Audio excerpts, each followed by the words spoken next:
The views expressed on this show by guests and the host on issues outside of the 9/11 controlled demolition evidence are the opinions of those individuals alone and do not necessarily reflect those of architects and engineers from 9/11 Truth.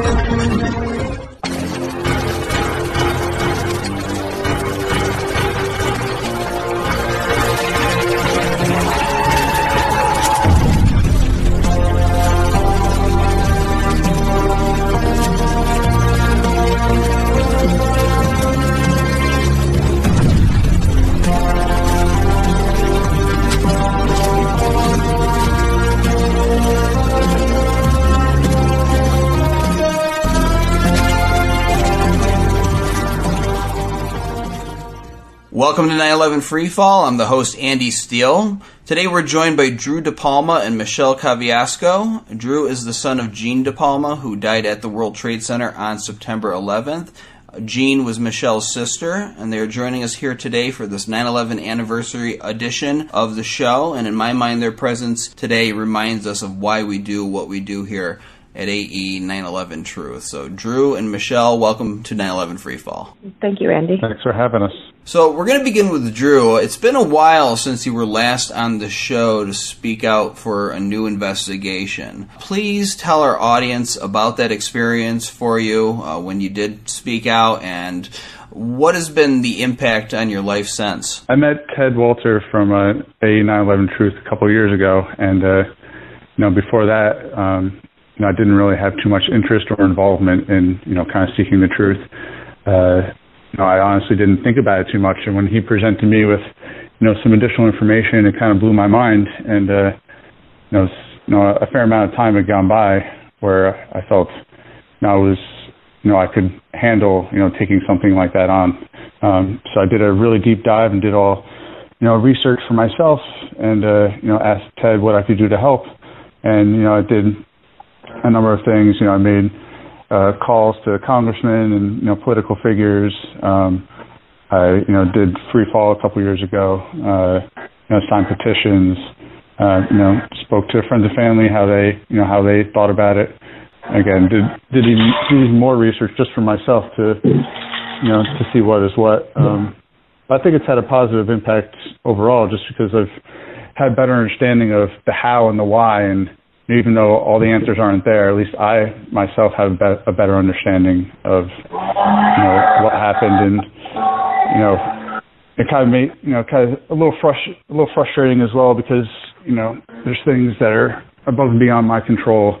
I believe it's put me more peace to kind of dive in deeper and really know what happened or what could have happened. I know what it's like as somebody like myself who just watched 9/11 on television as it happened, to begin questioning it. I can't imagine what it's like to have such a personal connection to the event and then start raising these questions in your own mind.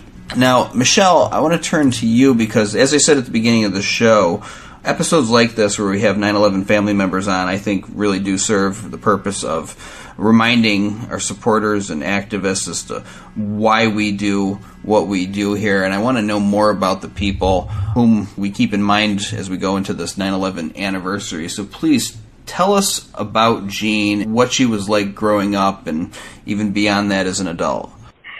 Okay, so Jean is the oldest of 5 siblings.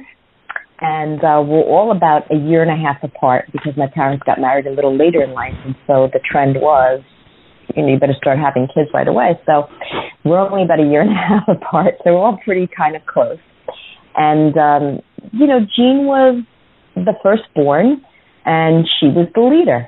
My parents were always put her in charge because she was the firstborn. She had great sensibilities, even as a child.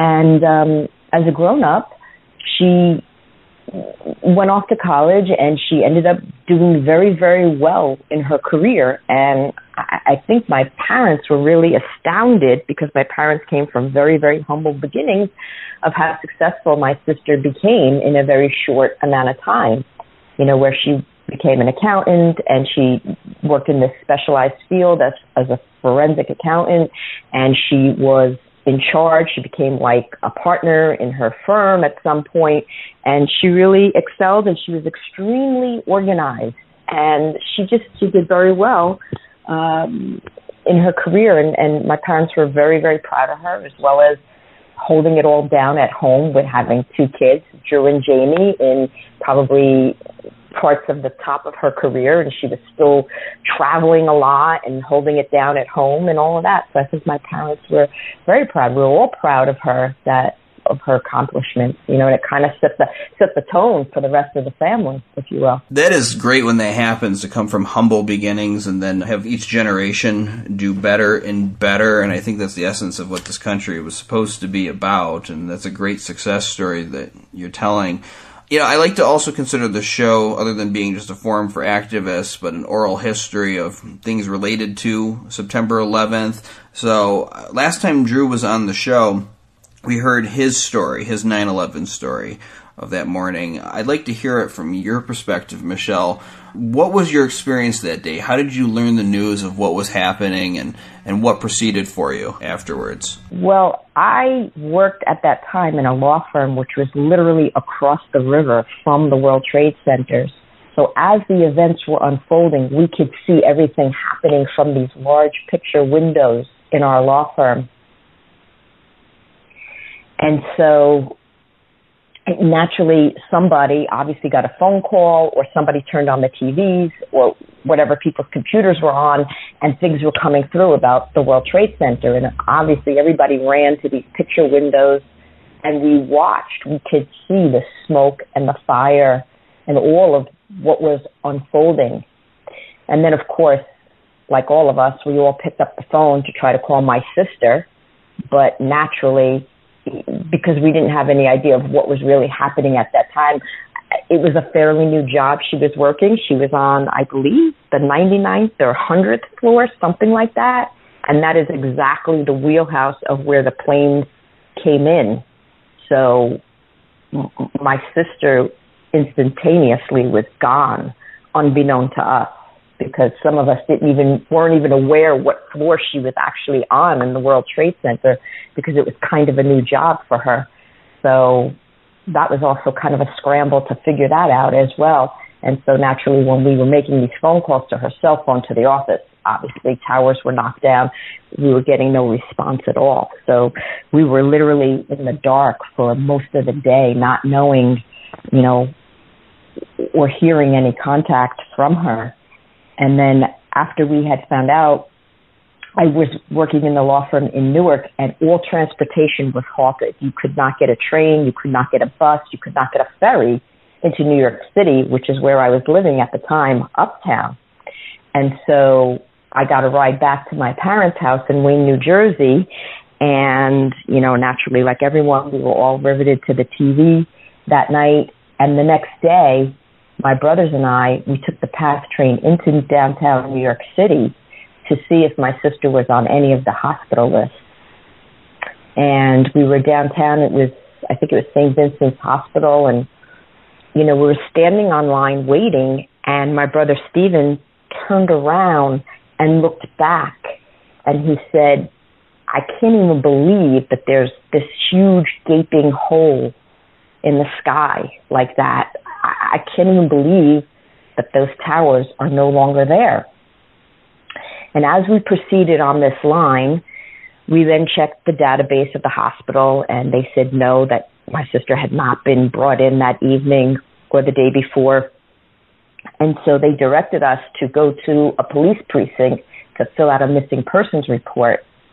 And as we were on that line, I overheard 2 gentlemen whose brothers were working at Cantor Fitzgerald, which was the floor on top of Marsh McLennan, talk about how they had received phone calls from their siblings stating how hot the fire was, and that they were trying to get to the roof but could not get to the roof because it was locked.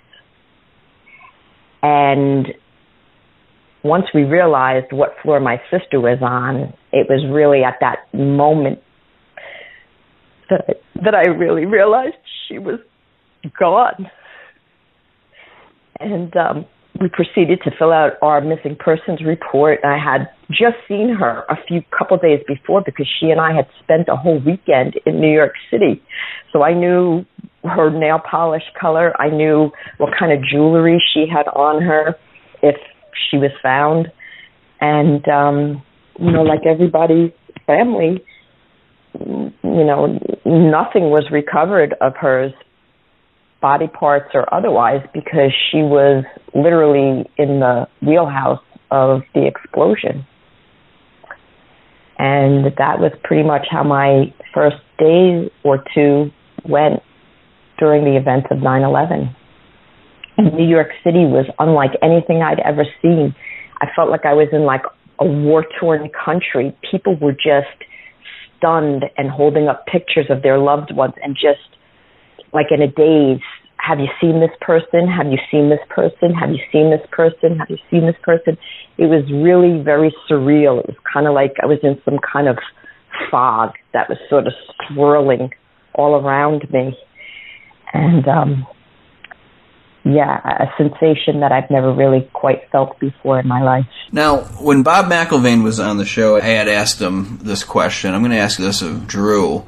Obviously, there's shock, there's grief, and I can't imagine what it's like, too, because usually when a tragedy happens in normal circumstances to a family, it's a very private thing, but this was a worldwide spectacle that everybody was watching and following, and I don't know how that impacts the situation for all these grieving family members in the days that followed September 11th, but I'm curious. I know that I was angry, just as a spectator from Florida, and ready to seek revenge on whoever they put in front of us on TV said did this. Was there anger for you, Drew, following the loss of your mother? I mean, absolutely. It's not every day that your mother gets murdered by some international terrorist. It's like Michelle was saying, it's just such a surreal feeling that no one in the world has probably ever felt before. I'm not really a military man myself, but there's always the thought like I'm gonna go pick up a gun and join the military and go get revenge. But that's definitely not something she would have wanted. I kind of took a different approach, kind of just living your best life. Life is short. Jean lived it to the fullest. I'm sure she would want me and my sister to do the same, not spend the rest of my days in a foreign country seeking out something that, the war itself was, weren't even necessarily attacking the right people. So, what am I getting revenge on? I did have a bunch of friends that went into the military and, told me, how they did their part. So I'm super proud of them and all the other military forces that took part. I wasn't much of an activist before I met Ted and AE 9/11 Truth. But once I met him and tried to, seek out the truth a little more, I tried to do my part on the other side, just getting the truth out there, instead of, taking revenge on whoever it happened to. Because to this day, it's not super clear, the who, what, where, and why. So it's kind of hard to point the correct finger at the correct person, if you know what I mean. Right, and I hear so many times from people on the other side of the 9/11 debate regarding controlled demolition of the towers, they try to psychoanalyze people on our side and explain us off as saying, people need a logical explanation for things, and so they make up these fanciful plots and whatnot to justify it in their own heads. But to me, it was simpler when we had a simpler explanation given to us in the days that followed September 11th. We had a clear picture, or at least we thought we did, of what had actually happened. And to me, it seems like it's simpler to attain closure when you have that picture, but then when you have new questions, very reasonable questions raised that weren't addressed by the government and weren't addressed by members of our media, and you see people who bring up these issues being shut down, not being allowed to have a platform unless they go through extraordinary efforts to obtain their own platform, try to meet with members of Congress, and we do. We manage to do it, but there's still resistance there. It really creates more strife within people, just the regular activists. Now, as somebody who lost their mother on that day, I want to get your thoughts on this resistance that we see that continues on despite all new evidence that comes out all the time regarding the destruction of these towers. What's your take on that now, so many years later? I mean, I can't say I'm surprised. If it is a cover-up, whoever did it, spent a lot of time and effort, making sure that it stays that way. The media itself, obviously it can't be trusted. All the political stuff that's been going on the last 4 years, you can't, you don't know what the fake news. It's just really hard to decipher what's true and what's not. And it confuses the general public for sure. If they get fed a logical story, it's mostly one it's going to take, and it's very hard to break that cycle or that thought process. So I said when I met, A&E, 9/11 Truth, I just, obviously I took in with it the information they're giving me, but I also wanted to do my own research because that's really not, I believe people don't do that enough. They kind of just, take what's given to them and they're just like, oh yeah, that makes sense. Let's go with that. But everyone should do their own due diligence to make up their own minds. So it's really hard, it's almost like a losing battle, but I'm glad that, there's organizations like A&E 9/11 Truth to, keep fighting the good fight. Even, I was really involved in the beginning. I kind of backed off a little bit. Now I'm coming back on again. It comes in waves, but I'm glad that there's still organizations out there that are still fighting for the truth. And Michele, I'm going to turn back to you here because I asked Drew this question, and I'm curious from your own end and your perspective when everything was going on. You said you were in a haze for the days that followed September 11th, understandably so. I actually remember those family members on TV with the pictures of their loved ones holding up. It's one of those images that's burned in my brain from those events. It's hard to remember things that happened 20 years ago, but I think I can remember that almost photographically.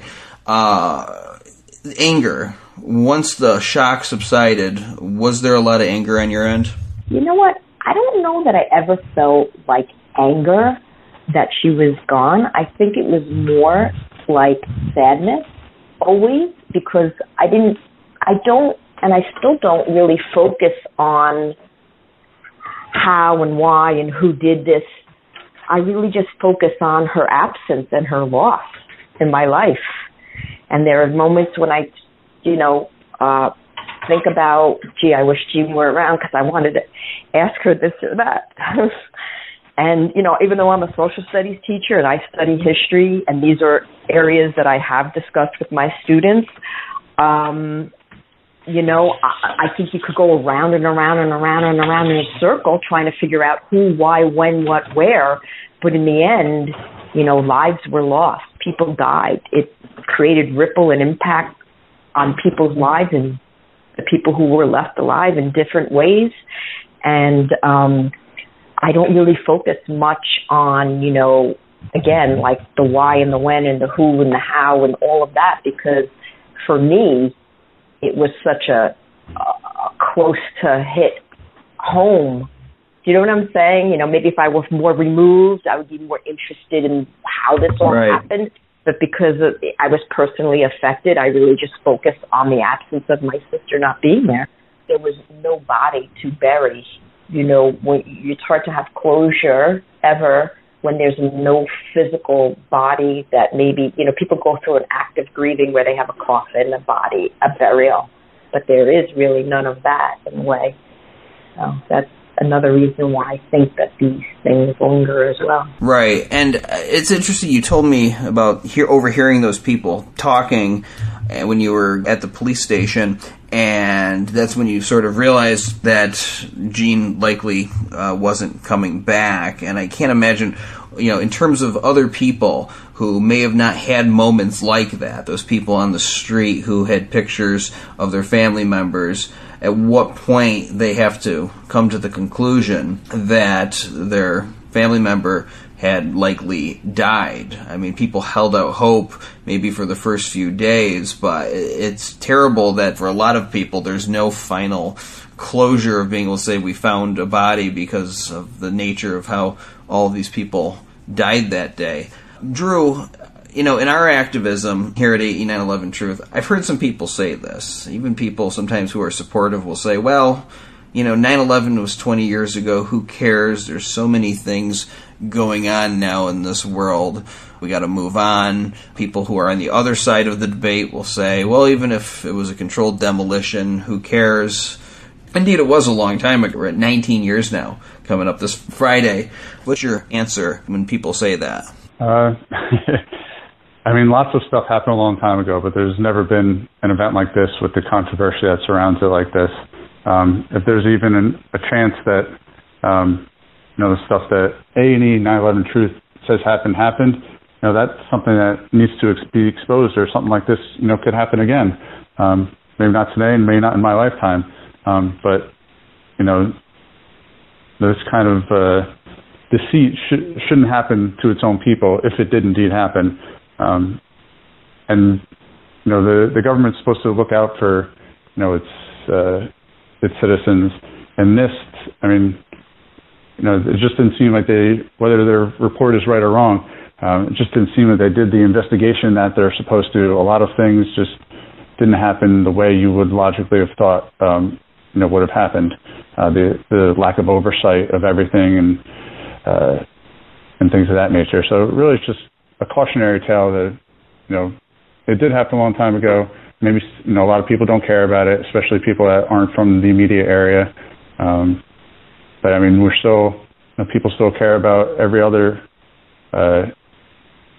major war or tragedy. And this is a big one, and, it's one unlike any other. And, it really, you got to learn from the past. And the only way to do that is to keep remembering. That's right, and this is something that is still affecting our world. Even things we're dealing with now, in my view, are an offshoot of the way that we handled 9/11, the aftermath of 9/11, the invasions, and everything that changed in this country and in other countries as a result of it. And to me, what got me was the reaction of the system to people asking very reasonable questions. And I've said this before so many times on the show, that if you believe the official story, it would still constitute a huge screw-up by the federal government. Think about it. An attack like this under your watch, pay all this money for defense. So it constitutes a huge screw-up if you believe the official story. So taking that, the government should be open to answering every single reasonable question that the people have for the next 100 years about this event. That's how we learn about how to stop these things from happening again. NIST withholds the input data on its World Trade Center 7 models, claiming it'll jeopardize public safety. That if they release this information on a building that no longer exists,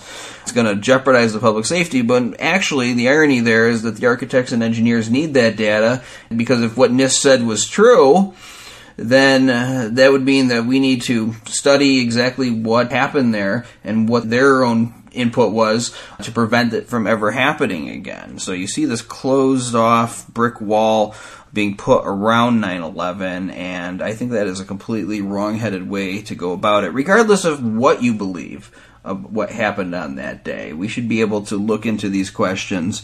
I think the government at least owes that to its people.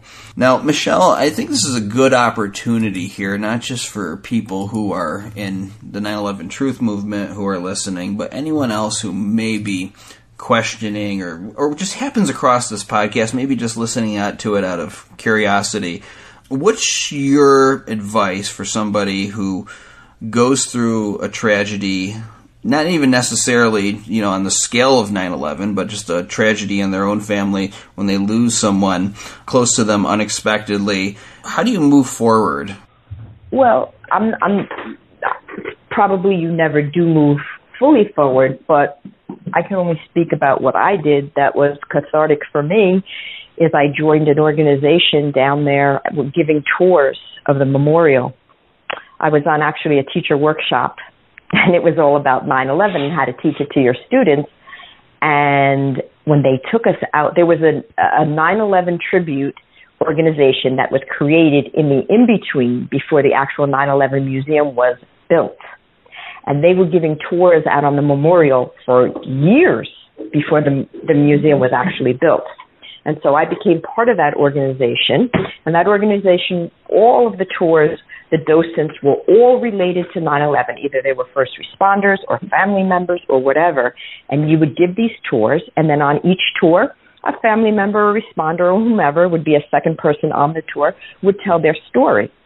So I did that for a couple of years, and, you know, I found that to be, you know, like a release in a way, because people were very interested in hearing about the tour and hearing other people's stories. Now, mostly the people on the tours were not New Yorkers. They were people from out of the country or from around the United States.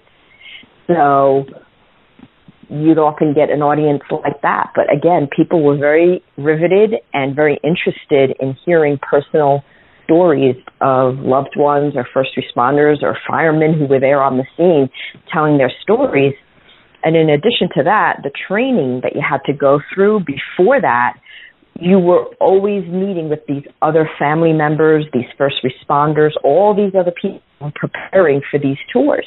And so you would talk and discuss, and you hear other people's stories. And I found that to be felt like I was giving something back and honoring my sister's memory. I just wanted to mention one thing. My kids and family and my daughter, my son, and my wife today, we helped set up flags at a local elementary school. They put out, you know, over 3,000 flags for each victim, and we probably set up 300 or 400 ourselves. So as the kids, they know about Grandma Jean, and they like to be involved in, you know, anything that remembers her. And I think that is what we have to continue to do. I mean, not just in terms of what we do here in the 9/11 Truth Movement and all the work we do, but remembering that this is not just some obscure thing that we're debating about. These were real people, real lives that were affected here. I think we need to remember that with our activism and keep in mind what we are really fighting for. Drew, Michele, thank you so much for coming on 9/11 Freefall. Oh, you're welcome. It was a pleasure. Thank you for having us. Yeah, thanks a lot, Andy. This program is on every Thursday night on No Lies Radio at 10 o'clock Eastern, 7 o'clock Pacific, and every other Sunday night on BBS Radio at 8 o'clock Eastern, 5 o'clock Pacific. You can also keep track of the archives by going to 911freefall.com. This is Andy Steele saying have a great week. Good luck.